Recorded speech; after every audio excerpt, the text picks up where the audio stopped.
Hi, dear students.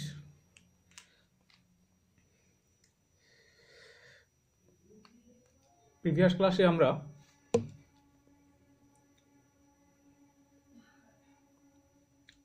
বংশগতির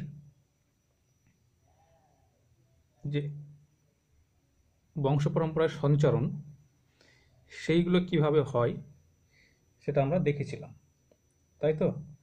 অর্থাৎ বংশগত যে বৈশিষ্ট্য, সে বৈশিষ্ট্যগুলো কিভাবে এক জেনারেশন থেকে, অর্থাৎ বংশগত বৈশিষ্ট্যগুলো এই একটা জেনারেশন, সেখান থেকে কিভাবে তাদের সন্তান সন্ততি অর্থাৎ পরবর্তী জেনারেশন এভাবে ছড়িয়ে পড়েছিল। এদের আবার অন্য কারোর সঙ্গে বিয়ে হলে পরে এদের থেকে আবার পরবর্তী জেনারেশনে কিভাবে বংশগত বৈশিষ্ট্য অর্থাৎ বৈশিষ্ট্যগুলো এক জেনারেশন থেকে পরবর্তী জেনারেশনে, এই একটা জেনারেশন, এই একটা জেনারেশন, এই একটা জেনারেশন, অর্থাৎ একটা জেনারেশন থেকে পরবর্তী জেনারেশন, তার থেকে তার পরবর্তী জেনারেশনে বংশগত বৈশিষ্ট্যগুলো কিভাবে ছড়িয়ে পড়ছিল, অর্থাৎ তার যে ইনহেরিটেন্স প্যাটার্ন সেটা আমরা দেখেছিলাম। কিন্তু আমরা কখনো এটা বিচার করিনি যে এই যে বংশগত বৈশিষ্ট্যগুলো যারা বহন করছে, কেউ না কেউ তো বহন করছে, তাদেরকে আমরা কি বলবো? তাদেরকে আমরা জেনেটিক পদার্থ বলবো, তাই তো? তাদেরকে আমরা কি বলবো? জেনেটিক পদার্থ। সেই জেনেটিক পদার্থের কথাগুলো কিন্তু আমরা উল্লেখ করিনি। আমরা এই যে বংশগত বৈশিষ্ট্যগুলো যারা এক জেনারেশন থেকে পরবর্তী জেনারেশনে বহন করছে, তাদের কথা যা শুধু মুখে হয়তো বলেছি, কিন্তু তারা কীরকম, তাদের গঠন কীরকম, মলিকুলার লেভেলে যদি তাদেরকে দেখতে যায় তাহলে তারা কীরকম হয়, তাদের নাম কি, ঠিক আছে, সেই বিষয়গুলো নিয়ে আমরা খুব একটা মাথা ঘামাইনি। আমরা শুধু দেখেছি যে বংশগত বৈশিষ্ট্যগুলো সেটা কিভাবে এক জেনারেশন থেকে পরবর্তী জেনারেশনে সঞ্চারিত হচ্ছে, যেটা আমরা এক্সটিংক্ট ইনহেরিটেন্সের ক্ষেত্রে দেখেছি, তারপরে হচ্ছে অটোজোমাল ইনহেরিটেন্সের ক্ষেত্রে দেখেছি, আমরা মেন্ডেলের ডাইহাইব্রিড ক্রস, মনোহাইব্রিড ক্রসের ক্ষেত্রে দেখেছি, টেস্ট ক্রস, ব্যাক ক্রস সব দেখেছি। সব জায়গাতে আমরা একটা ব্যাপারই আলোচনা করেছি, সেটা হচ্ছে বংশগত বৈশিষ্ট্যগুলো কিভাবে এক জেনারেশন থেকে পরবর্তী জেনারেশনে সঞ্চারিত হচ্ছে। কিন্তু একবারের জন্য এই যে বংশগত বৈশিষ্ট্যগুলি যারা বহন করছে তাদের নিয়ে আমরা আলোচনা করিনি। তারা কীরকম দেখতে, তাদের স্ট্রাকচার কীরকম, তারা এক জেনারেশন থেকে পরবর্তী যখন জেনারেশনে যাচ্ছে তখন কিভাবে তারা যাচ্ছে, তাদের যাওয়ার প্যাটার্নটা কীরকম, সেই সমস্ত বিষয়গুলো আমরা আলোচনা করিনি। এই মানুষটার দেহে জেনেটিক পদার্থ আছে, সেটা এই মানুষটার তার সন্তানের দেহে আসতে গেলে অবশ্যই সেটাকে ডুপ্লিকেট হতে হবে বা সে বেশি পরিমাণে তৈরি করতে হবে, সেটাই বা কীভাবে হয় সেগুলোও আমরা আলোচনা করিনি। এই সমস্ত বিষয়গুলো আলোচনা করা আমাদের দরকার, আমাদের জানা দরকার যে জেনেটিক পদার্থ, বংশগত বৈশিষ্ট্যগুলো এক জেনারেশন থেকে পরবর্তী জেনারেশনে সঞ্চারিত হচ্ছে জেনেটিক পদার্থের মাধ্যমে, এটা আমরা ধরে নিয়েছি। তাহলে এই জেনেটিক পদার্থটা কারা, কে এই জেনেটিক পদার্থ, তার সে কীরকম দেখতে, তার স্ট্রাকচার কেমন, সে কিভাবে এক জেনারেশন থেকে পরবর্তী জেনারেশনে যায়, কিভাবে কাজ করে, সেই বিষয়গুলো আমরা এই চ্যাপ্টারে দেখব। মলিকুলার বেসিস অফ ইনহেরিটেন্স, অর্থাৎ বংশগতির যে আণবিক ভিত্তি, সেই চ্যাপ্টারে আমরা এই বিষয়গুলো দেখব যে জেনেটিক পদার্থ কে, কে এই এক জেনারেশন থেকে পরবর্তী জেনারেশনে বংশগত বৈশিষ্ট্যগুলি বহন করছে, সেটা আমরা দেখব। 2 নম্বর, তার সঙ্গে আমাদের পরিচয় হওয়ার পর তার গঠন দেখব আমরা, ঠিক আছে? তার গঠন দেখার পর সে কিভাবে কাজ করছে সেটা আমরা দেখব, ঠিক আছে? এই বিষয়গুলো দেখব। চলো স্টার্ট করি। তো এই যে বংশগতির আণবিক ভিত্তি, এই চ্যাপ্টার স্টাডি করতে শুরু করার সময়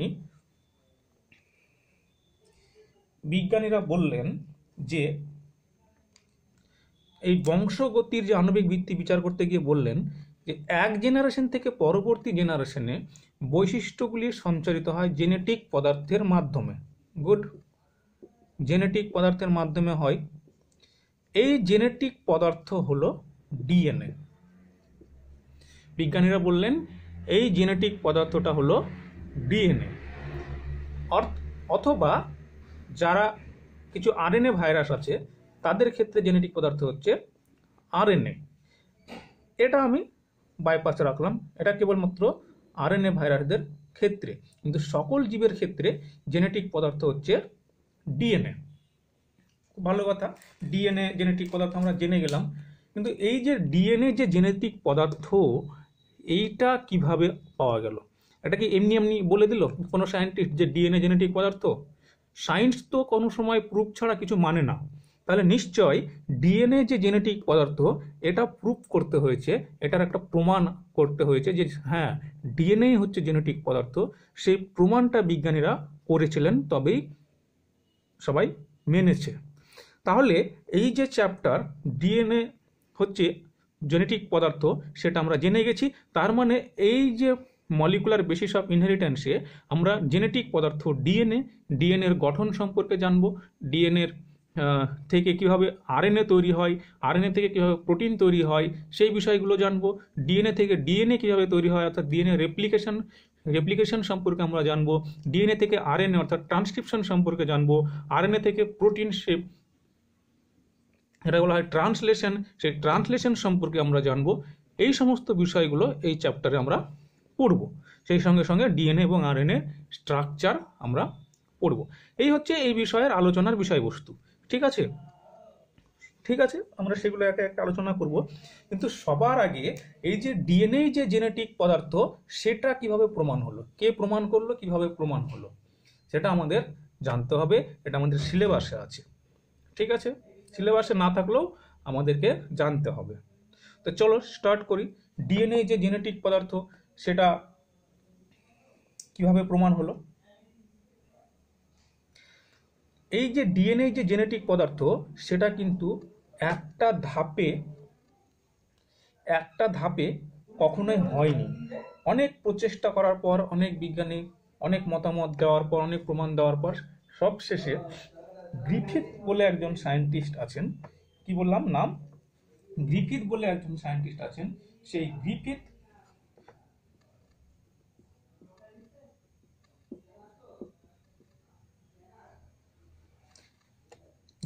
বলে একজন আছেন, সেই গ্রিফিথ সর্বপ্রথম প্রমাণ করলেন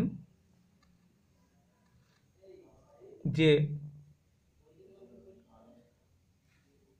এক জেনারেশন থেকে পরবর্তী জেনারেশনে যে বংশগত বৈশিষ্ট্যগুলো বহন করছে, সেটা একটা জেনেটিক পদার্থ, সেটা একটা জেনেটিক পদার্থ। এটা গ্রিফিথ প্রমাণ করলেন। কিন্তু গ্রিফিথ বলতে পারলেন না যে এই জেনেটিক পদার্থটা কি আসলে। যেটা আমরা এখন বলছি ডিএনএ, সেটা যে ডিএনএ, এটা গ্রিফিথ কিন্তু প্রমাণ করতে পারেননি। গ্রিফিথ প্রমাণ করলেন যে এক জেনারেশন থেকে পরবর্তী জেনারেশনে যে বংশগত বৈশিষ্ট্যগুলি যাচ্ছে, সেটা হচ্ছে জেনেটিক পদার্থের দ্বারা হচ্ছে। এটা গ্রিফিথ প্রমাণ করলেন। তারপর গ্রিফিথের এই যে গ্রিফিথ এক্সপেরিমেন্ট করার পর যে তিনি কথাটা বললেন জেনেটিক পদার্থই এক জেনারেশন থেকে পরবর্তী জেনারেশনে ঘটনাটা ঘটাচ্ছে, তারপরে তার পরীক্ষার এক্সপেরিমেন্টের রেজাল্ট নিয়ে আরও দুজন সায়েন্টিস্ট, একজন হচ্ছে অ্যাভেরি আর একজন হচ্ছে ম্যাকলিওড আর একজন হচ্ছে ম্যাককার্টি, তিনজন। কি বললাম নাম? একজন হচ্ছে অ্যাভেরি,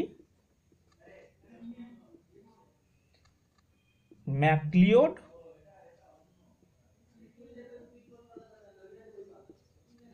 আর তৃতীয় জন হচ্ছে ম্যাককার্টি।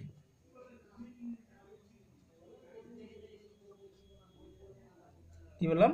ম্যাককার্টি। এই তিনজন প্রমাণ করলেন যেটা গ্রিফিথ বলেছিল যে ওটা জেনেটিক পদার্থ, যে এক জেনারেশন থেকে পরবর্তী জেনারেশনে বংশগত বৈশিষ্ট্যগুলো বহন করছে, সেই জেনেটিক পদার্থটা যে ডিএনএ, সেটা প্রমাণ করলেন এই তিনজন, অ্যাভেরি, ম্যাকলিওড এবং ম্যাককার্টি। তারাও একটা এক্সপেরিমেন্টের মাধ্যমে প্রমাণ করলেন, গ্রিফিথও একটা এক্সপেরিমেন্টের মাধ্যমে প্রমাণ করলেন। এবার গ্রিফিথ যে এক্সপেরিমেন্টের মাধ্যমে প্রমাণ করলেন যে ডিএনএ হচ্ছে জেনেটিক পদার্থ এক জেনারেশন থেকে পরবর্তী জেনারেশনে বংশগত বৈশিষ্ট্য বহন করে, সেটা আমাদেরকে পড়তে হবে। অ্যাভেরি এবং ম্যাকলিওড এবং ম্যাককার্টি যে প্রমাণ করলেন ডিএনএ জেনেটিক পদার্থ, সেটা সেই পরীক্ষাটা আমাদেরকে পড়তে হবে। চলো আমরা দেখি। প্রথম যে পরীক্ষাটা আমরা দেখব, যে বংশগতির বৈশিষ্ট্যগুলো বহন করছে কে? ডিএনএ। সেই এক্সপেরিমেন্টটা যে গ্রিফিথ করেছিলেন সেটা আমরা প্রথমে দেখব। ঠিক আছে, গ্রিফিথ এর এক্সপেরিমেন্টটা পড়ার আগে একটা সংক্ষিপ্ত নলেজ আমাদেরকে অর্জন করতে হবে। সেটা আমরা পড়েছি আগে, হচ্ছে ট্রান্সফরমেশন। কি বললাম? ট্রান্সফরমেশন সম্পর্কে একটু জ্ঞান থাকা চাই গ্রিফিথের এক্সপেরিমেন্ট বুঝতে গেলে। ট্রান্সফরমেশন কি? ট্রান্সফরমেশন হচ্ছে ব্যাকটেরিয়ার জননের একটা পদ্ধতি। ট্রান্সফরমেশন, কনজুগেশন আছে, ট্রান্সডাকশন আছে, তিনটে পদ্ধতি, ট্রান্সফরমেশন, ট্রান্সডাকশন এবং কনজুগেশন, তিনটে পদ্ধতিতে ব্যাকটেরিয়ার জনন হয়। তার মধ্যে একটা পদ্ধতি হচ্ছে ট্রান্সফরমেশন, বাংলায় বলা হয় রূপান্তর ভবন। ট্রান্সফরমেশন বা রূপান্তর ভবন। ঘটনা হচ্ছে, কেন ট্রান্সফরমেশন ও রূপান্তর ভবনটা আমরা পড়ছি? এই কারণেই পড়ছি, গ্রিফিথ যে এক্সপেরিমেন্টটা করেছিলেন সেটা ট্রান্সফরমেশনের মাধ্যমেই করেছিলেন। এই যে প্রমাণটা তিনি করেছিলেন সেটা ট্রান্সফরমেশনের মাধ্যমেই করেছিলেন। তাহলে তার এক্সপেরিমেন্ট বুঝতে গেলে আমাদেরকে অবশ্যই ট্রান্সফরমেশন বুঝতে হবে।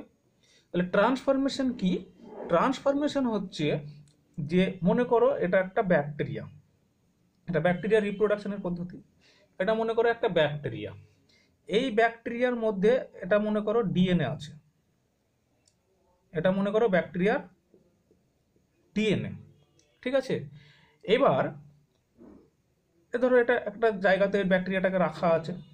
ঠিক আছে, এখানে রাখা আছে ধরো ব্যাকটেরিয়াটাকে। এবার এর বাইরে মনে করো এরকম খণ্ড খণ্ড ডিএনএ আছে। এটা একটা ডিএনএ খণ্ড, এটা একটা ডিএনএ খণ্ড, এটা একটা ডিএনএ খণ্ড রাখা আছে, ব্যাকটেরিয়ার বাইরের পরিবেশে রাখা আছে। ঠিক আছে, এবার কি করে, এই যে ব্যাকটেরিয়া এর একটা নিজস্ব বৈশিষ্ট্য আছে, এর নিজস্ব ডিএনএ আছে, নিজস্ব বৈশিষ্ট্য আছে। এবার এই ব্যাকটেরিয়া দেখছে বাইরে ডিএনএ আছে। এবার এই ডিএনএ গুলো কি হয়, এগুলো ব্যাকটেরিয়ার মধ্যে প্রবেশ করে। ব্যাকটেরিয়ার মধ্যে প্রবেশ করে ব্যাকটেরিয়ার যে ডিএনএ, সেই ডিএনএটাকে কিছুটা কেটে দিয়ে নিজে ওখানে ঢুকে যায়। ঢুকে গেল, ঢুকে যাওয়ার পর এবার এই ব্যাকটেরিয়াল ডিএনএটা রেপ্লিকেশন করবে। করার পর কি হবে, যখন একটা ব্যাকটেরিয়া থেকে দুটো ব্যাকটেরিয়া হবে তখন এইরকম স্ট্রাকচার হবে। কালো কালি দিয়ে আঁকছি, যে গঠনটা এরকম হবে, যে এই যে ব্যাকটেরিয়াটা ছিল, বড় করে আঁকছি একটু, ব্যাকটেরিয়ার মধ্যে এই কালো পার্টটা ছিল ছিল এবার এই ব্যাকটেরিয়ার মধ্যে কি হবে, একটা ব্যাকটেরিয়ার মধ্যে সম্পূর্ণরূপে দুটোই নীল হয়ে যাবে। আর আরেকটা যেটা ব্যাকটেরিয়া হবে,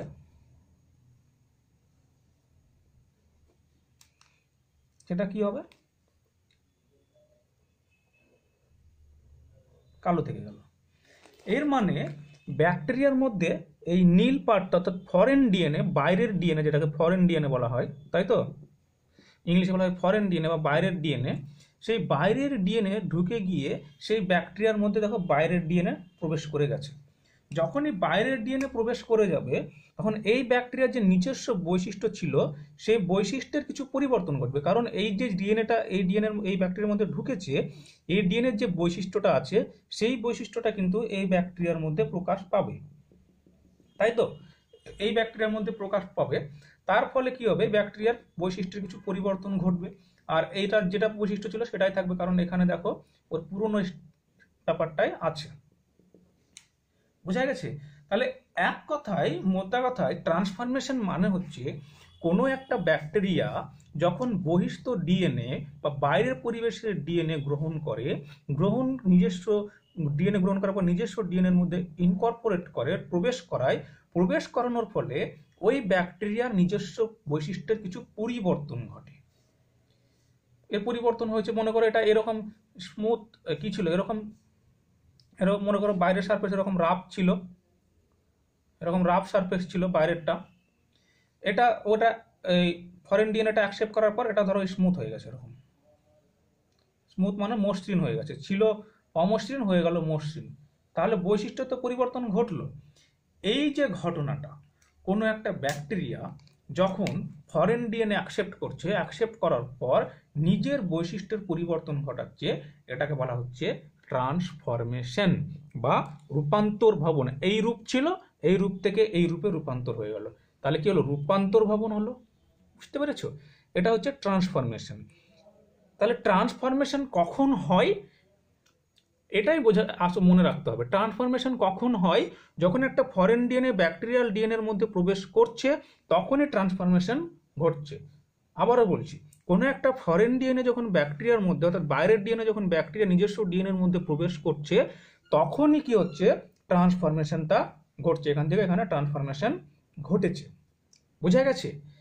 এটা হচ্ছে ট্রান্সফরমেশন। এই যে পয়েন্টটা বললাম, এই পয়েন্টটা অবশ্যই মাথায় রাখবে, আদারওয়াইজ গ্রিফিথ বুঝতে অসুবিধা হবে।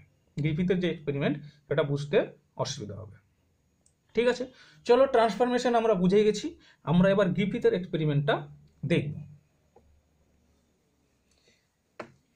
সায়েন্টিস্ট গ্রিফিথ কি বলেছেন সেই এক্সপেরিমেন্টটা এবার আমরা একটু দেখে নিই। যেহেতু ট্রান্সফরমেশন আমরা বুঝে গেছি, আমাদের গ্রিফিথের এক্সপেরিমেন্ট বুঝতে কোনো সমস্যা হবে না।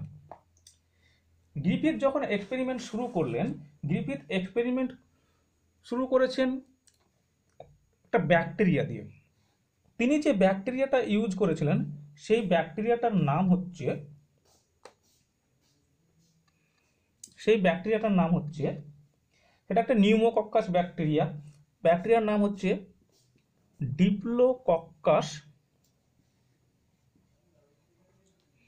Diplococcus pneumoniae.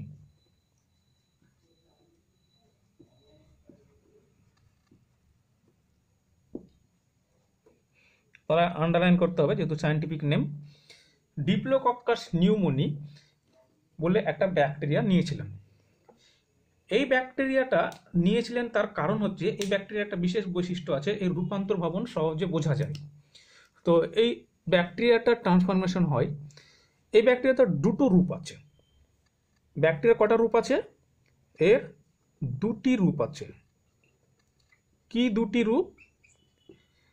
এক নাম্বার হচ্ছে, এই ব্যাকটেরিয়াটা তোমার এক ধরনের আছে, যেটা হচ্ছে বডি সারফেস, অর্থাৎ বাইরের বডি সারফেস মানে কি বলবো, দেহ প্রাকার বলে বাংলায় খুব সম্ভবত। এর যে বডি সারফেস মানে কি, আমার যে এটা দেহ, তাই তো? তাহলে দেহের বাইরের যে রিজিয়নটা, একদম ত্বক, সেটা হচ্ছে আমার বডি সারফেস। তাহলে ব্যাকটেরিয়ারও একটা বাইরের যে অংশ, সেটা হচ্ছে তার বডি সারফেস। এটা যদি ব্যাকটেরিয়া হয়, এর বাইরের যে সারফেসটা, সেটা বলা হচ্ছে বডি সারফেস। ঠিক আছে, তো এর বডি সারফেস একটার হয় মসৃণ। কি বলা হয়? একটার হচ্ছে মসৃণ, আর একটা আছে সেটার বডি সারফেস বলছে, বডি সারফেস কিরকম? অমসৃণ। কিরকম? অমসৃণ। কেমন? আর অমসৃণ মানে হচ্ছে রাফ এবং ইংলিশে বলে, আর মসৃণ মানে হচ্ছে স্মুথ। তাহলে যার বডি সারফেস স্মুথ, সেটা হচ্ছে মসৃণ, আর বডি সারফেস অমসৃণ মানে হচ্ছে বডি সারফেস রাফ। এবার ঘটনা হচ্ছে যে যে এটা বলার আগে বলি, ডিপ্লোকক্কাস নিউমোনিয়া এর দুটো রূপের মধ্যে একটা রূপ হচ্ছে নিউমোনিয়া রোগ সৃষ্টি করতে পারে, আর আরেকটা রূপ নিউমোনিয়া রোগ সৃষ্টি করতে পারে না। ঠিক আছে, তার মধ্যে যেটা মসৃণ দেহ প্রাকার, অর্থাৎ বডি সারফেস যার মসৃণ, সে কি করে? সে নিউমোনিয়া রোগ সৃষ্টি করতে পারে। সে কি করতে পারে? নিউমোনিয়া রোগ সৃষ্টি করতে পারে, তার জন্য টিক চিহ্ন দিলাম। ঠিক আছে, আর যার বডি সারফেস অমসৃণ, সে নিউমোনিয়া রোগ সৃষ্টি করতে পারে না, তার জন্য শুধু রোগ লিখলাম, নিউমোনিয়া রোগ সৃষ্টি করতে পারে না। ঠিক আছে, এবার যে অমসৃণ সে নিউমোনিয়া রোগ সৃষ্টি করতে পারছে না, তাহলে কোনো একটা অর্গানিজম, মনে করো এটা একটা প্রাণী, ঠিক আছে, মনে করো এটা একটা প্রাণী, এই প্রাণীটার মধ্যে যদি এই বডি সারফেস অমসৃণ যে রোগ সৃষ্টি করতে পারে না তাকে প্রবেশ করানো হয়, তাহলে এই অর্গানিজমটা, এই জীবটা কি মারা যাবে? মারা যাবে না, কারণ এর মধ্যে তো রোগ হচ্ছেই না। তার মানে এ কি হবে? বেঁচে থাকবে। আর এই যে যে রোগ সৃষ্টি করতে পারে, নিউমোনিয়া রোগ সৃষ্টি করতে পারে যে রূপটা, এটা হচ্ছে যার দেহ প্রাচীর বা বডি সারফেস মসৃণ। তাহলে এটা একটা যদি অর্গানিজম হয়, তার মধ্যে যদি এই মসৃণ সারফেস যুক্ত ব্যাকটেরিয়াটা প্রবেশ করানো হয়, তাহলে এই অর্গানিজমটা অবশ্যই মারা যাবে, তাই কিনা? অবশ্যই মারা যাবে। বুঝতে পেরেছো? তাহলে আমরা দেখলাম যে গ্রিফিথ যে ব্যাকটেরিয়াটা ব্যবহার করেছিল ডিপ্লোকক্কাস নিউমোনিয়া, তার দুটো রূপ ছিল। একটা রূপ হচ্ছে বডি সারফেস যার মসৃণ, যে নিউমোনিয়া রোগ সৃষ্টি করতে পারে, সেটা হচ্ছে একটা টাইপ। আর একটা টাইপ হচ্ছে বডি সারফেস অমসৃণ এবং সে নিউমোনিয়া রোগ সৃষ্টি করতে পারে না। বোঝা গেল? এ পর্যন্ত ক্লিয়ার? এবার এই যে তোমরা ব্যাকটেরিয়াগুলো দেখছো দুটো টাইপস, এই টাইপসগুলোর আবার বিভিন্ন সাব টাইপস আছে, ঠিক আছে? প্রথমত হচ্ছে এই ব্যাকটেরিয়াগুলোকে, যেগুলো মসৃণ মসৃণ বডি সারফেস, তাদেরকে ডাকা হয় এস টাইপ বলে। এদেরকে বলা হয় এস টাইপ, ঠিক আছে? আর যাদের বডি সারফেস অমসৃণ তাদেরকে বলা হয় আর টাইপ। এই এস টাইপ আর টাইপ কোথা থেকে আসলো? এস মানে হচ্ছে মসৃণ, তো মসৃণ মানে কি? স্মুথ। আর অমসৃণ মানে কি? রাফ, তাই তো? এই রাফের থেকে নেওয়া হয়েছে আর, আর স্মুথের এস থেকে নেওয়া হয়েছে এস টাইপ। তার জন্য যাদের বডি সারফেস মসৃণ তাদেরকে বলা হয় স্মুথ সারফেস অর্থাৎ এস টাইপ, আর যাদের বডি সারফেস রাফ অর্থাৎ অমসৃণ তাদেরকে বলা হয় আর টাইপ, ঠিক আছে? এবার এই যে আর টাইপগুলো তোমরা দেখছো বা এস টাইপগুলো দেখছো, এদের অনেক আবার টাইপ আছে, ভাগ আছে। যেমন হচ্ছে আর 1 টাইপ, আর 2 টাইপ, আর 3 টাইপ, এরকম ভাগ আছে। এস যেগুলো আছে সেগুলোর আবার ভাগ আছে, S1 type, S2 type, S3 type, এরকম ভাগ আছে, ঠিক আছে?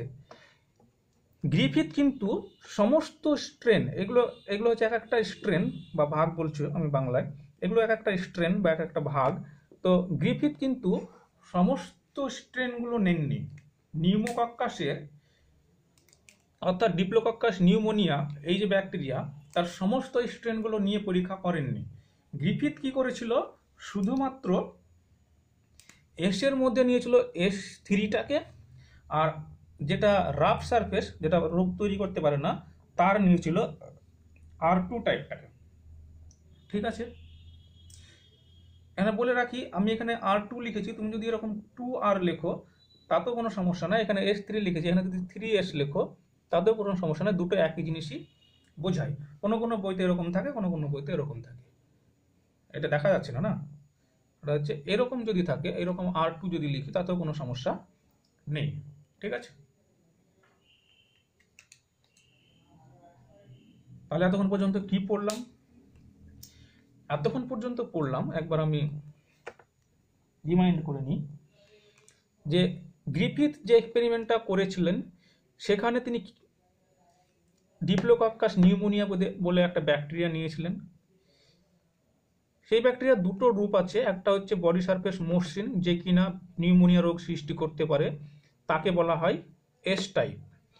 আর একটা হচ্ছে বডি সারফেস অমসৃণ অর্থাৎ রাফ বডি সারফেস, তাকে বলা হয় আর টাইপ, সেটা নিউমোনিয়া রোগ তৈরি করতে পারে না।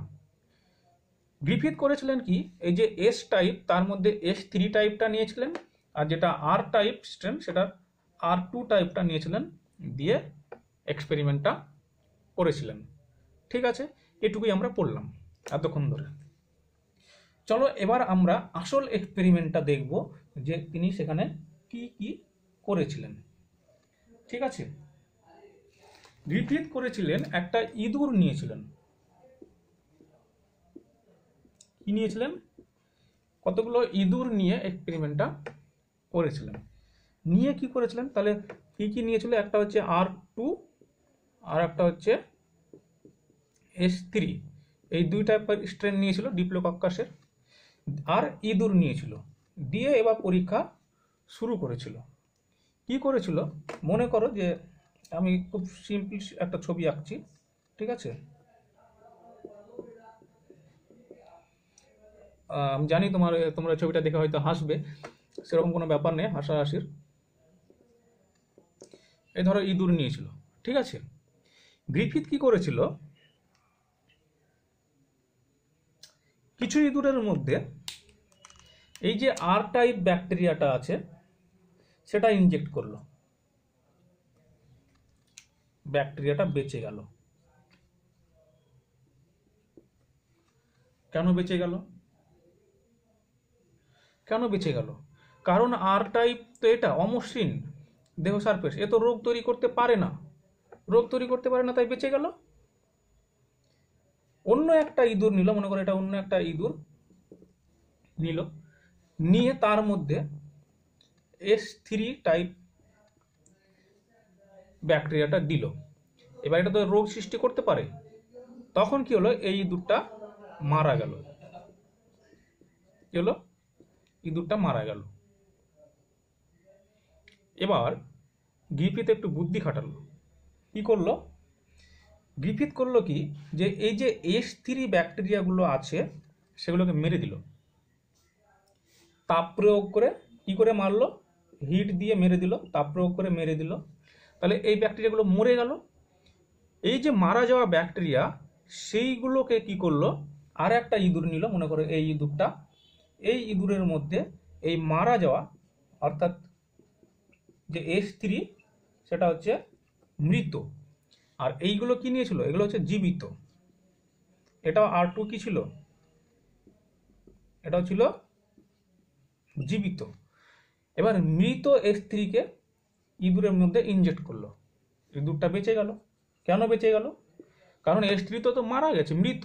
যে মৃত সে আবার রোগ সৃষ্টি করতে পারবে নাকি, তার তো রোগ সৃষ্টি করার ক্ষমতা নেই। তাহলে কি হলো, ইঁদুরটা বেঁচে গেল। এবার গ্রিফিথ কি করলো,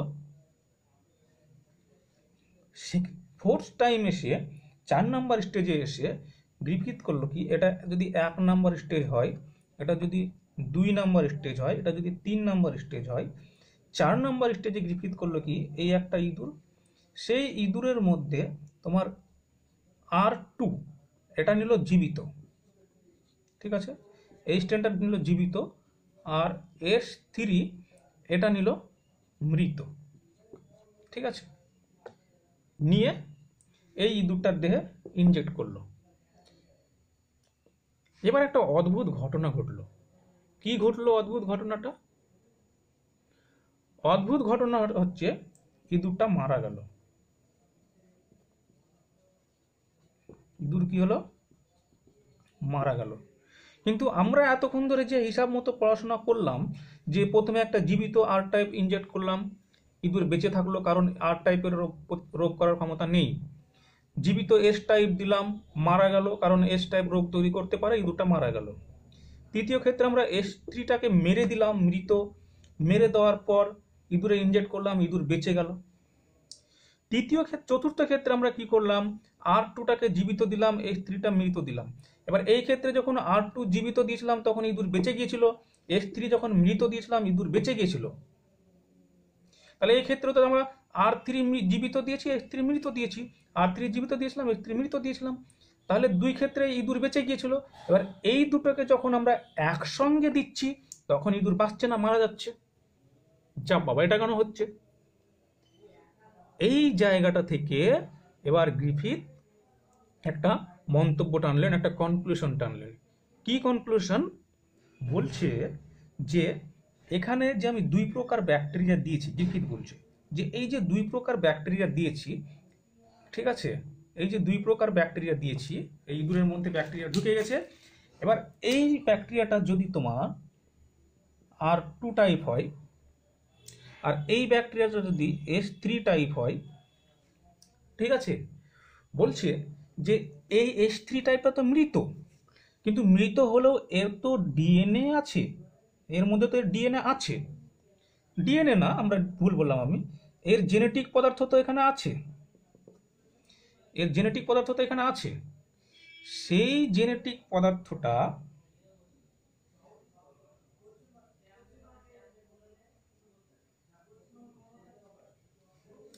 এর মধ্যে ঢুকে গেছে, এর মধ্যে ঢুকে গিয়েছে। ঢুকে গিয়ে কি হয়েছে, এই R2টা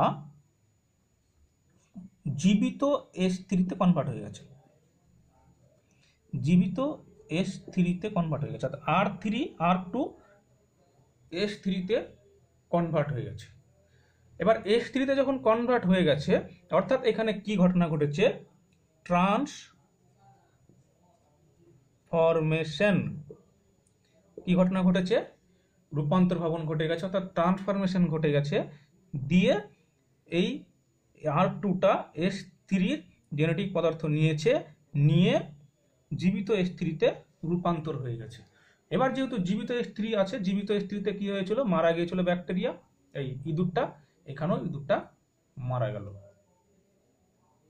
ঠিক আছে, এই পর্যন্ত আমরা বুঝতে পেরেছি। এবার আমার প্রশ্ন হলো যে গ্রিফিথ কিভাবে বুঝলো যে এটা H3-তে রূপান্তর হয়ে গেছে জীবিত? এই ক্ষেত্রে হয়নি, এই ক্ষেত্রে হয়নি, এই ক্ষেত্রে হয়নি, এই ক্ষেত্রে হয়েছে, কিভাবে বুঝলো? তিনি এটা এভাবেই বুঝলেন যে প্রত্যেকটা স্টেজে গ্রিফিথ কিন্তু ওই যে ইঁদুরটা মারা যাক বা বেঁচে থাক, তার মধ্যে কি ব্যাকটেরিয়া আছে তার রক্ত নিয়ে, তার রক্তের যে সিরাম, সেই সিরামে কি ব্যাকটেরিয়া উপস্থিত সেটা পর্যবেক্ষণ করেছিলেন। প্রথম ক্ষেত্রে R2 ইনজেক্ট করার পর যখন ইঁদুরটা বেঁচে গেল, সেই বেঁচে যাওয়া ইঁদুরের রক্ত নিয়ে তার সিরামে ব্যাকটেরিয়া পর্যবেক্ষণ করে দেখলেন জীবিত R2 টাইপই আছে, অন্য কোনো ব্যাকটেরিয়া নেই। দ্বিতীয় ক্ষেত্রে তিনি যখন জীবিত H3 ব্যাকটেরিয়া ইনজেক্ট করলেন, ইনজেক্ট করার পর ইঁদুরটা যখন মারা গেল, তখন ইঁদুরের রক্তে যে সিরাম, সেই সিরামে তিনি দেখলেন শুধু জীবিত H3 টাইপ ব্যাকটেরিয়া আছে, অন্য কেউ নেই। তৃতীয় ক্ষেত্রে তিনি দেখলেন মৃত H3 ব্যাকটেরিয়া ইনজেক্ট করার ফলে ইঁদুরটা বেঁচে রয়েছে এবং তার দেহে রক্তে মৃত H3 টাইপ ব্যাকটেরিয়াই আছে, অন্য কেউ নেই। এই ক্ষেত্রে কি করেছিল, এই ক্ষেত্রে জীবিত R2 টাইপ ব্যাকটেরিয়া ইনজেক্ট করেছিল আর মৃত H3 টাইপ ব্যাকটেরিয়া ইনজেক্ট করেছিল, ইঁদুরটা মারা গেল। তিনি তার রক্ত নিলেন, ইঁদুরটার রক্ত নিয়ে পরীক্ষা করে দেখছেন যে তার সিরামে জীবিত H3 ব্যাকটেরিয়া আছে। কিভাবে সম্ভব? আমি তো মৃত H3 ব্যাকটেরিয়া দিয়েছিলাম, জীবিত H3 ব্যাকটেরিয়া কিভাবে হলো? বলো, লজিক্যালি বুঝতে হবে ব্যাপারগুলো, তোমাদেরকে মুখস্থ করলে হবে না। তোমরা নর্মালি কি করো, 11-12 লেভেলে এসে মুখস্থ করে নাও ব্যাপারগুলোকে, মুখস্থ করলে হবে না, পরীক্ষার নম্বর পাওয়ার জন্য মুখস্থ করলে হবে না, পরবর্তীকালে নিট দিতে হবে তোমাদেরকে, তার জন্য ব্যাপারগুলো বুঝতে হবে।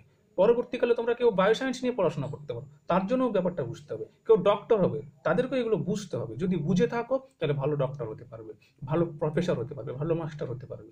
যদি না বুঝে মুখস্থ করে যাও, একটা সময় ব্যাপারগুলো ভুলে যাবে, পরবর্তীকালে তোমার নিজেদের ছেলে মেয়েদেরকে বোঝাতে হতে পারে, তখন তো ব্যাপারগুলো জানতে হবে। তুমি যদি না জানো তাহলে কি বোঝাবে, তাই নয় কি?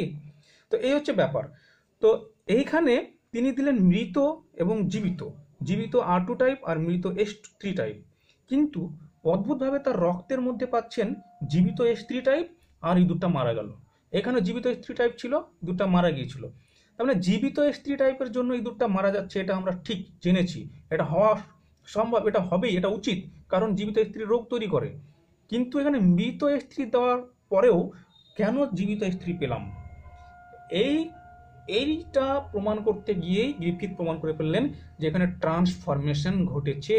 মৃত H3-র ডিএনএ বা ডিএনএ না, জেনেটিক পদার্থ, সেই জেনেটিক পদার্থ নিয়ে এটা R2টা H3-তে ট্রান্সফরমেশন হয়ে গেছে, রূপান্তর ভবন ঘটে গেছে। তার ফলে জীবিত H3টা এবার ইঁদুরের দেহে নিউমোনিয়া রোগ সৃষ্টি করেছে, ইঁদুরটা মারা গেছে। বুঝা গেল? এই হচ্ছে ব্যাপার। তাহলে এই পরীক্ষা থেকে একটা কনক্লুশন টানা যায়। কি কনক্লুশন? আমরা ট্রান্সফরমেশনে কি পড়েছি?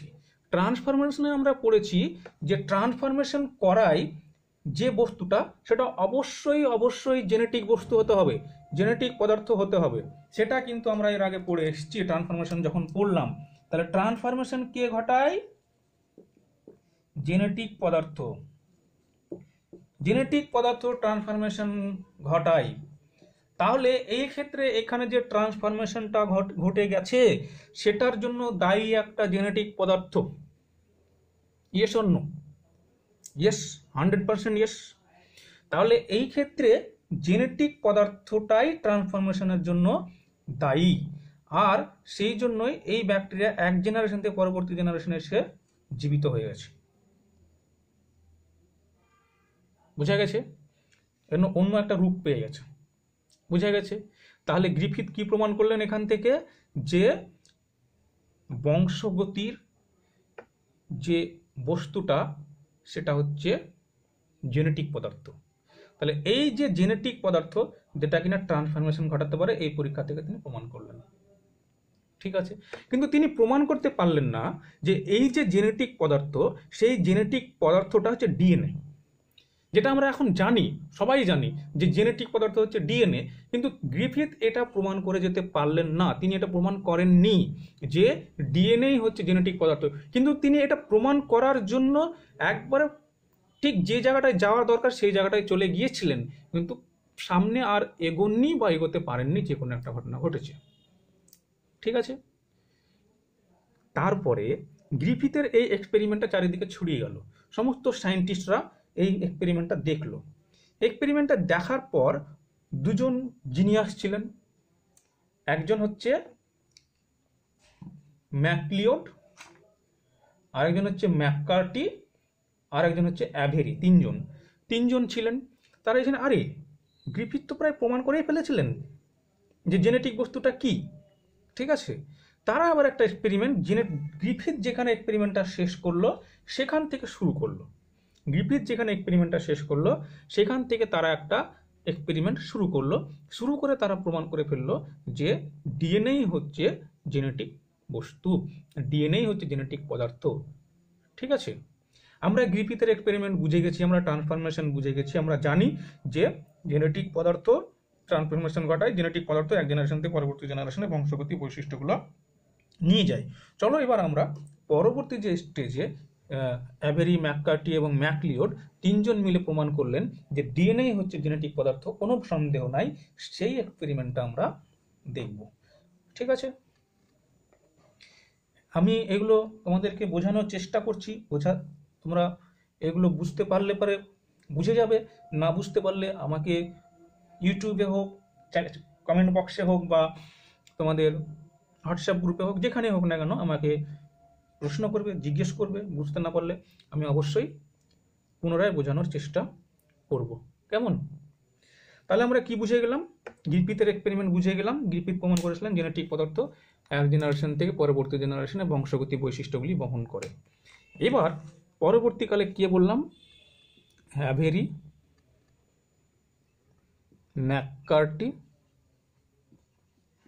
এবং ম্যাকলিওড,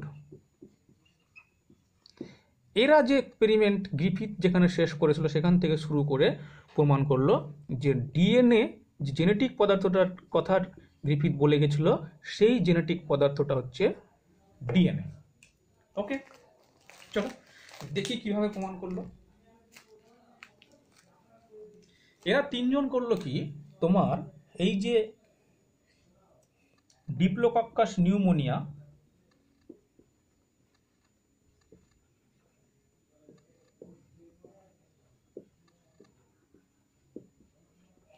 ডিপ্লোকক্কাস নিউমোনিয়া এই যে ব্যাকটেরিয়াটা, সেই ব্যাকটেরিয়ার দুটো স্ট্রেন যেরকম যেরকম নিয়েছিল গ্রিফিথ, সেরকম এরাও নিল। ঠিক আছে, নেয়ার পর এরা কি করলো, যে এই যে S3 টাইপটা দেখছো, যেটা কিনা রোগ সৃষ্টি করতে পারে, যারা রোগ সৃষ্টি করতে পারে তাদেরকে কি বলি আমরা? প্যাথোজেনিক বলি। তাহলে এটা হচ্ছে প্যাথোজেনিক। আর যারা রোগ তৈরি করতে পারে না তাদেরকে আমরা কি বলি? নন প্যাথোজেনিক। তাহলে একটা হচ্ছে প্যাথোজেনিক আর একটা হচ্ছে নন প্যাথোজেনিক। ঠিক আছে, তো এদের আবার আরো একটা নাম আছে, যারা প্যাথোজেনিক হয় তাদেরকে বলা হয় ভিরুলেন্ট, আর যারা নন প্যাথোজেনিক হয় তাদেরকে বলা হয় অ্যাভিরুলেন্ট। এগুলো তোমরা হয়তো জানবে, তার জন্য বলিনি, বলে দিলাম। তো এই যে S3 টাইপ, যেটা ভিরুলেন্ট বা প্যাথোজেনিক, সেটাকে কি করলো, তাপ প্রয়োগ করে, তাপ দিল বা হিট দিয়ে কি করলো, তাপ প্রয়োগ করে মেরে দিল। তাহলে তাপ প্রয়োগ করে মেরে দেওয়ার পর এরা ধরো এই ব্যাকটেরিয়াটা মরে গেছে, তাপ প্রয়োগে মরে গেছে। এই যে মারা যাওয়া ব্যাকটেরিয়া, এর যে ডিএনএ, সেই ডিএনএটাকে এক্সট্রাক্ট করলো। কিভাবে এক্সট্রাক্ট করলো পদ্ধতি আছে, সেটা তোমাদের এই মুহূর্তে এই স্টেজে প্রয়োজন নেই। তোমরা জাস্ট জেনে রাখো যে ডিএনএটাকে নিষ্কাশন করলো। নিষ্কাশন কথার অর্থ হচ্ছে এক্সট্রাক্ট করা। নিষ্কাশন করলো বা এক্সট্রাক্ট করলো, ডিএনএটাকে বার করে নিল। তাহলে কি করলো, প্রথমে হচ্ছে H3-তে তাপ প্রয়োগ করে মেরে দিল। মেরে দেওয়ার পর তার থেকে তার শুধু ডিএনএটাকে এক্সট্রাক্ট করে নিল ডিএনএ এক্সট্রাক্ট করে নিল। এক্সট্রাক্ট করে নেওয়ার পর আমরা জানি না যে এটা ডিএনএ কিনা। অ্যাকচুয়ালি ওরা ডিএনএটাকে এক্সট্রাক্ট করে নিল, ওরা ধরে নিল যে এটা একটা ডিএনএ, মানে মোটামুটিভাবে বুঝে নিল যে এটা হচ্ছে ডিএনএ। এই ডিএনএটাকে ওরা এক্সট্রাক্ট করে নিল। এক্সট্রাক্ট করে নেওয়ার পর প্রমাণ করবে যে এই ডিএনএটাই হচ্ছে অ্যাকচুয়ালি জেনেটিক পদার্থ। সেটা কিভাবে করবে, তাহলে কি করলো, এর থেকে নিষ্কাশিত করা ডিএনএটাকে নিয়ে নিল। এবার পরীক্ষা করতে শুরু করলো। প্রথমে কি করলো, তারা একটা কলোনি তৈরি করলো। তারা একটা গ্রোথ মিডিয়া তৈরি করলো। গ্রোথ মিডিয়া কি এটা আবার বলতে হবে নাকি? গ্রোথ মিডিয়া মানে হচ্ছে এমন একটা মিডিয়া যেখানে কিছু নিউট্রিশন বা পুষ্টি দ্রব্য দেওয়া থাকে, যার মধ্যে, এটা যদি গ্রোথ মিডিয়া হয়, এর মধ্যে কিছু পুষ্টি দ্রব্য দেওয়া থাকে। এর মধ্যে যদি ব্যাকটেরিয়াগুলোকে দেওয়া হয়, তাহলে ব্যাকটেরিয়াগুলো বেঁচে থাকবে। এই পুষ্টিগুলো গ্রহণ করে, অর্থাৎ খাবারগুলো, ব্যাকটেরিয়ার খাবার দেওয়া হয় এক কথায়।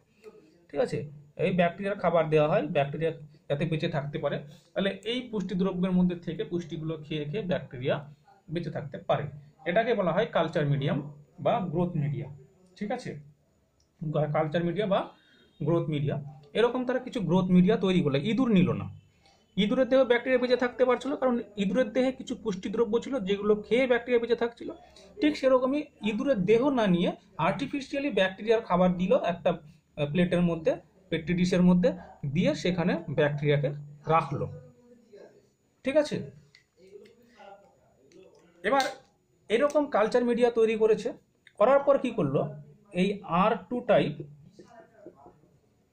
প্লাস R2 টাইপ প্লাস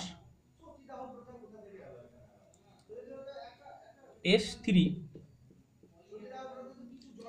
এই দুটোকে মিক্সড করলো। H3-র কি মিক্সড করলো, H3-র ডিএনএ মিক্সড করলো। কি করলো, H3-র ডিএনএ মিক্সড করলো। ঠিক আছে, তাহলে R2 আর S3-র ডিএনএ মিক্সড করলো। তাহলে মিক্সড করলে কি হবে, এই একটা কালচার মিডিয়াতে দিল, এই একটা কালচার মিডিয়াতে দিল, এই একটা কালচার মিডিয়াতে দিল, এই একটা কালচার মিডিয়াতে এগুলোকে দিয়ে দিল। ঠিক আছে, এই R2 আর S3-র মিশ্রণগুলো প্রত্যেকটাতে দিয়ে দিল। আর আরেকটা মিডিয়াতে, এরকম একটা মিডিয়া, সেখানে শুধুমাত্র জীবিত R2 দিল। ঠিক আছে, এখানে শুধুমাত্র R2 দিল। কি হবে বলো, তোমরাই বলো। এই ক্ষেত্রে শুধু R2 দিয়েছে, তার মানে এই ক্ষেত্রে আমরা শুধু R2ই পাবো। যদি জীবিত R2 দিয়েছে, তাহলে জীবিত R2 এখানে বংশ বিস্তার করে শুধু জীবিত R2ই থাকবে। এবার এই ক্ষেত্রে কি দিয়েছে, R2 জীবিত আর S3-র যে ডিএনএ সেটা দিয়েছে। তাহলে পূর্ববর্তী যে প্রসেসটা আমরা পড়লাম, পদ্ধতিটা, সেটাতে কি পড়লাম, গ্রিফিথের যে এক্সপেরিমেন্টটা, সেখানে কি পড়লাম, যদি এরকম দেয়া হয় S3 যে S3-র যদি মৃত দেওয়া হয়, তাহলে সেই ক্ষেত্রে S3 সেই জেনেটিক পদার্থ ব্যবহার করে R2টা R3-তে রূপান্তর হয়ে যাবে। এরকম করার ফলে এরা দেখতে পেল যে এখানে জীবিত S3 আছে। কি আছে, জীবিত S3 আছে। প্রত্যেকটাতে জীবিত S3 তৈরি হয়ে যাবে, প্রত্যেকটাতে একই রকম ভাবে দিয়েছে, প্রত্যেকটাতে জীবিত S3 আছে, প্রত্যেকটাতে জীবিত S3 হয়ে গেছে, কিন্তু দিয়েছিল কি R2 আর S2 এর ডিএনএ। তার মানে এখানে ট্রান্সফরমেশন ঘটেছে। এই এক্সপেরিমেন্ট এতদূর পর্যন্ত তো গ্রিফিথ করে দিয়ে গেছিল, এরা গ্রিফিথ ইঁদুরে করেছিল, এরা বাইরে করলো। এবার এরা এক্সট্রা কিছু এখানে ইনভলভ করলো। কি এক্সট্রা ইনভলভ করলো? প্রথমে এটাতে তারা একটা উৎসেচক দিল, সেটার নাম হচ্ছে প্রোটিয়েজ। কি দিল?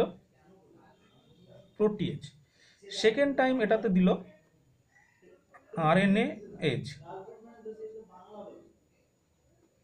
আর থার্ড টাইপ এটাতে দিল ডিএনএজ।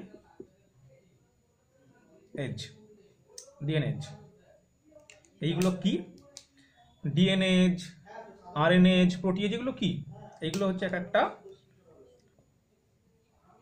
উৎসেচক বা এনজাইম, উৎসেচক বা এনজাইম।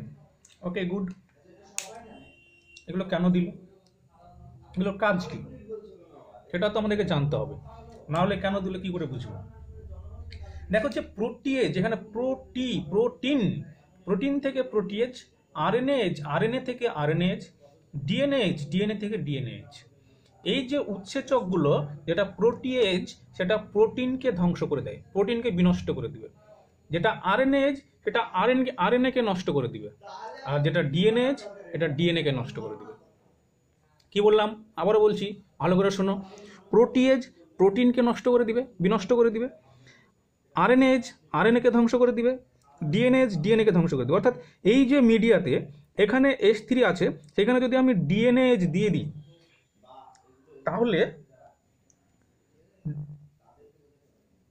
ডিএনএটা ধ্বংস হয়ে যাবে। এখানে যদি আরএনএজ দিয়ে দিই তাহলে আরএনএটা ধ্বংস হয়ে যাবে। এখানে যদি আরএনএ থাকে আরএনএগুলো ধ্বংস হয়ে যাবে। এখানে যদি প্রোটিয়েজ দিই তাহলে প্রোটিন যদি থাকে তাহলে প্রোটিনগুলো ধ্বংস হয়ে যাবে। ঠিক আছে, কোনো সমস্যা নাই। তারা এটা দেওয়ার পর এই ক্ষেত্রে দেখছে যে এই R2 এবং S3 ডিএনএ দেওয়ার ফলে এখানে S3 প্রেজেন্ট, প্রোটিয়েজ দেওয়ার পরেও এখানে S3 প্রেজেন্ট, অর্থাৎ S3 তে কনভার্ট হয়ে গেছে। তার মানে S3 তে কনভার্ট হওয়ার জন্য যে বস্তুটা এটা আমরা দিয়েছি সেটা প্রোটিন নয়, সেটা প্রোটিন নয়। যদি প্রোটিন এটা হতো তাহলে প্রোটিনটা প্রোটিয়েজের মাধ্যমে ধ্বংস হয়ে যেত, S3 এখানে পাওয়া যেত না। Do you understand? একদম। যদি প্রোটিনটা এখানে দেয়া হওয়ার পরেও যদি এটা প্রোটিনই যদি এই ঘটনাটা ঘটাতো, R2 কে S3 তে কনভার্ট করার ঘটনাটা যদি এই যেটা দিয়েছি সেটা যদি প্রোটিন হতো তাহলে এটা ঘটতো না, কারণ প্রোটিয়েজ প্রোটিনকে ধ্বংস করে দিত। ওকে, সেকেন্ড টাইপে যখন RNase দিল তখনও দেখা যাচ্ছে এই এখানে A3 টাইপের ব্যাকটেরিয়া পাওয়া যাচ্ছে। দ্যাট মিনস এখানে আরএনএ যদি থাকতো, অর্থাৎ এই বস্তুটা যদি আরএনএ হতো তাহলে এখানে আরএনএটা ধ্বংস হয়ে যেত। আর যদি আরএনএ ধ্বংস হয়ে যেত তাহলে আরএনএ যদি এটা রূপান্তর হতো, সেই রূপান্তরটা হতো না, অর্থাৎ S3 টাইপের ব্যাকটেরিয়া আমরা পেতাম না। ওকে ওকে, কিন্তু এখানে RNase দেওয়ার পরেও এখানে S3 টাইপের ব্যাকটেরিয়া পাওয়া যাচ্ছে, অর্থাৎ এখানে ট্রান্সফরমেশন ঘটেছে। তাহলে ট্রান্সফরমেশন ঘটেছে, দ্যাটস মিন RNA কখনো এই ট্রান্সফরমেশনের জন্য দায়ী না। এখানেও ট্রান্সফরমেশন ঘটেছে প্রোটিয়েজ দেওয়ার ফলেও, তার মানে প্রোটিন ট্রান্সফরমেশনের জন্য দায়ী না। আর যে ট্রান্সফরমেশনের জন্য দায়ী সেই হচ্ছে জেনেটিক পদার্থ। তাহলে এখানে প্রোটিন জেনেটিক পদার্থ নয়, এই এক্সপেরিমেন্টের মধ্যে বুঝলাম RNA জেনেটিক পদার্থ নয়।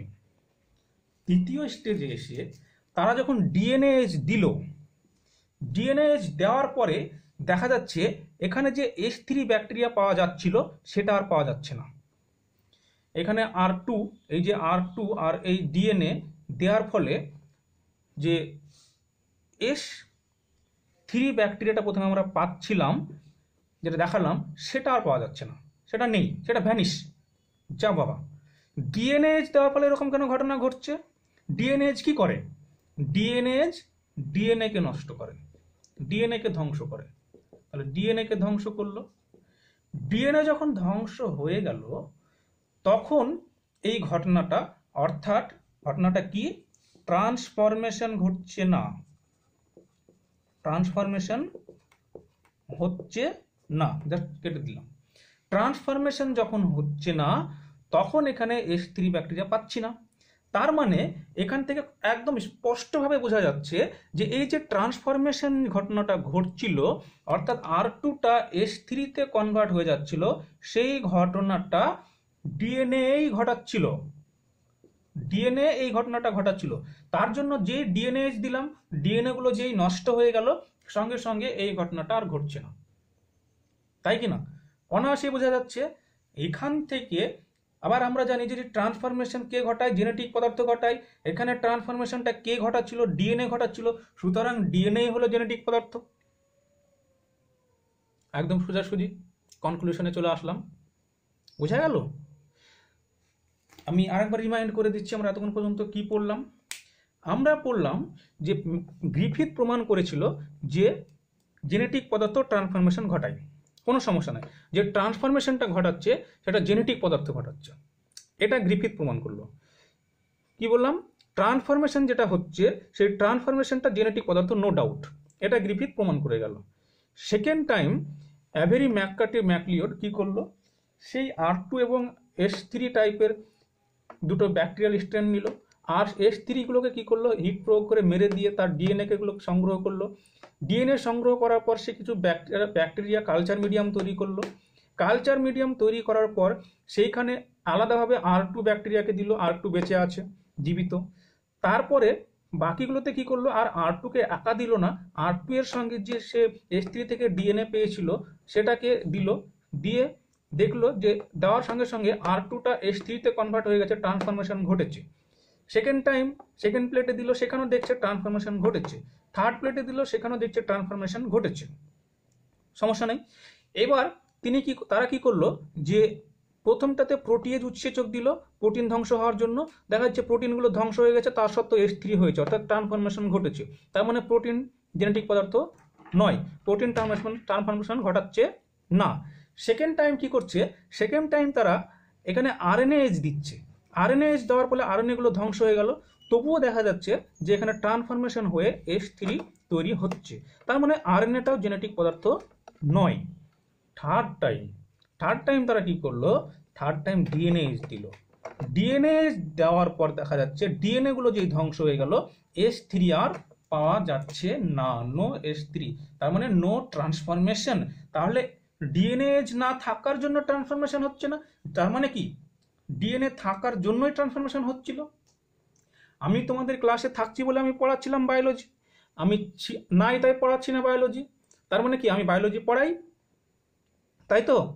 ঠিক সেরকমই এখানে ডিএনএ আছে বলে ট্রান্সফরমেশন ঘটছে, আবার ডিএনএ নাই যখন তখন ট্রান্সফরমেশন ঘটছে না। মানে ডিএনএ নাই যখন তখন ট্রান্সফরমেশন ঘটছে না, দ্যাটস মিন কি ডিএনএ ট্রান্সফরমেশনের জন্য দায়ী। আর ট্রান্সফরমেশন কে ঘটায়? গ্রিফিথ প্রমাণ করে দিয়ে গেছে, জেনেটিক বস্তু, জেনেটিক বস্তু ট্রান্সফরমেশন ঘটায়। সুতরাং ডিএনএ হচ্ছে জেনেটিক বস্তু, এটা প্রমাণ হয়ে গেল। এই প্রমাণটা কে করলো? অ্যাভেরি, ম্যাককার্টি এবং ম্যাকলিওড, এই তিনজন সায়েন্টিস্ট। ওকে, আরও একটা পরীক্ষা আছে, সেটা হচ্ছে হার্শে এবং চেজ দুজন মিলে করেছিল, সেটাও ডিএনএ যে জেনেটিক বস্তু সেটা তার প্রমাণ, সেটা আমরা পরের দিন পড়ব। আজকে আমরা যেটুকু পড়লাম, দুজনের এক্সপেরিমেন্ট পড়লাম। এই দুজনের এক্সপেরিমেন্ট, টোটাল তিনজনের, তিনটে এক্সপেরিমেন্ট কিন্তু ভেরি ভেরি ভেরি ইম্পর্ট্যান্ট। তিনটের মধ্যে যে কোনো একটা তোমাদের মাঝে মধ্যেই এইচএস পরীক্ষায় আসে, মাঝে মধ্যে এইচএস পরীক্ষায় এই তিনটের মধ্যে একটা আসে। সুতরাং তিনটে এক্সপেরিমেন্টে তোমাদেরকে ভালো করে বুঝতে হবে। আমি যে এখানে কনসেপ্টটা দিলাম সেই কনসেপ্টটা নিয়ে তোমরা বইটা খুব ঠান্ডা মাথায় পড়বে, দেখবে সহজেই বুঝে যাবে। ঠিক আছে, আজকের মতো এই পর্যন্তই।